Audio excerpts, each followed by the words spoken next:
വാക്യങ്ങൾ അവർ നടന്നു വരുമ്പോ ആ കുട്ടികളുടെ മുഖത്ത് വരെയുള്ള നിശ്ചയദാർഢ്യം അത് നിങ്ങളൊന്ന് വായിച്ചെടുക്കണം.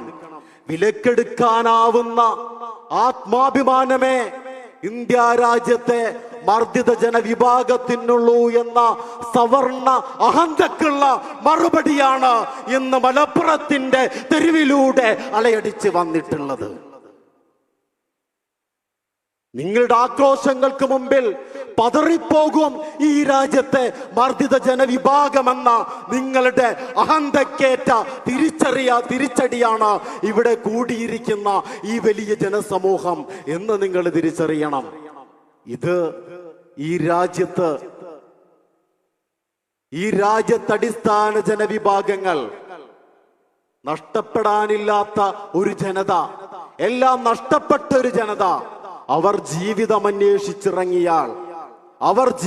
അന്വേഷിച്ചിറങ്ങിയാൽ ഭരണകൂടം അവർക്ക് മുന്നിൽ വഴിമാറേണ്ടി വരുമെന്നത് ചരിത്രമാണ്. ഇവിടെ ഇരിക്കുന്ന ആളുകളുടെ കുടുംബങ്ങൾ അവർ തെരുവിലേക്ക് ഇറങ്ങിയാൽ ഈ രാജ്യത്തെ മർദ്ദിത പതിത ജനകോടികൾ അവർ വെറുതെയൊന്ന് റോഡിലേക്ക് ഇറങ്ങി നിന്നാൽ ഈ രാജ്യം ശ്വാസം മുട്ടി പിടയും എന്ന് നിങ്ങൾ തിരിച്ചറിയേണ്ടതുണ്ട്. ആ വലിയ തിരിച്ചറിവിലേക്ക് നിങ്ങൾ വരണം. ഇത് പറയുമ്പോ, ഈ രാജ്യത്തിന്റെ നന്മക്ക് വേണ്ടി ഇത് പറയുമ്പോ നമ്മളെ കുറിച്ച് അവര് പറയുന്നത് ദേശദ്രോഹികളെന്നാണ്, നമ്മൾ രാജ്യത്തിന് വിരുദ്ധമായി പ്രവർത്തിക്കുന്നവരെന്നാണ്. ഈ രാജ്യത്തെ മനുഷ്യരായി കാണണമെന്ന് ആഗ്രഹിച്ച് ജാതീയമായ ഉച്ചനീചത്വങ്ങളില്ലാതെ മർദ്ദിതന്റെ വിമോചനം പറഞ്ഞുകൊണ്ട് പ്രവർത്തിക്കുന്ന ഒരു ജനവിഭാഗത്തെ രാജ്യസ്നേഹം പഠിപ്പിക്കാൻ വേണ്ടി പറയുന്നു. വിനയപൂർവം നിങ്ങളോട് പറയട്ടെ, ചെരുപ്പിന്റെ ചെളി പുരണ്ട നാവ് കൊണ്ടല്ലടോ ഞങ്ങൾ രാജ്യത്തെ കുറിച്ച് സംസാരിക്കുന്നത്. ചെരുപ്പിന്റെ ചെളി പുരണ്ട നാവ് കൊണ്ടല്ല ഞങ്ങൾ രാജ്യത്തെ കുറിച്ച് സംസാരിക്കുന്നത്.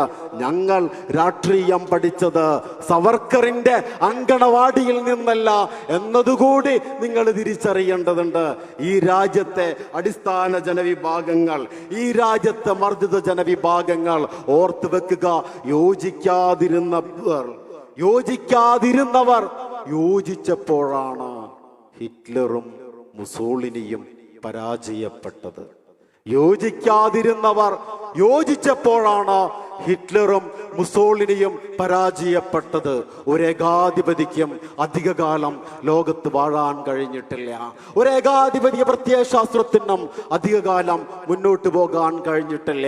മിലാനിലെ തെരുവ് വിളക്കുകാലിൽ മുസോളിനിക്ക് തലകീഴായി തൂങ്ങിയാടേണ്ടി വന്നു എങ്കിൽ ലോകത്ത് കിടുകിടാ വിറപ്പിച്ച അധികാരത്തിന്റെ പവർ കൊണ്ട്, ആയുധത്തിന്റെ പവർ കൊണ്ട് ലോകത്ത് വിറപ്പിച്ച ഹിറ്റ്ലർക്ക് ബെർലിനിലെ ബങ്കറിൽ ഒളിച്ചിരുന്നു കൊണ്ട് സ്വന്തം പിസ്റ്റൾ ഉപയോഗിച്ച് വെടിവെച്ച് ആത്മഹത്യ ചെയ്യേണ്ടി വന്നിരുന്നുവെങ്കിൽ ലോകത്തെ മുഴുവൻ ഏകാധിപതികളെയും കാത്തിരിക്കുന്ന പര്യവസാനം അതാണ് എന്ന് നിങ്ങൾ ഓർമ്മപ്പെടുത്തിക്കൊണ്ട് ഈ സമ്മേളനത്തിൽ തടിച്ചുകൂടിയ 4 കിലോമീറ്ററുകൾ അധികം നടന്നുകൊണ്ട് ആ നിശ്ചയദാർഢ്യത്തിന് ഒരു പോറൽ പോലും ഏൽക്കാതെ, നിങ്ങളുടെ കണ്ണുകളിലെ ആ തീഷ്ണതയ്ക്ക് ഒരു പോറലുമേൽക്കാതെ ഇവിടെ ഇരിക്കുന്ന ഈ മുഴുവൻ പ്രവർത്തകരെയും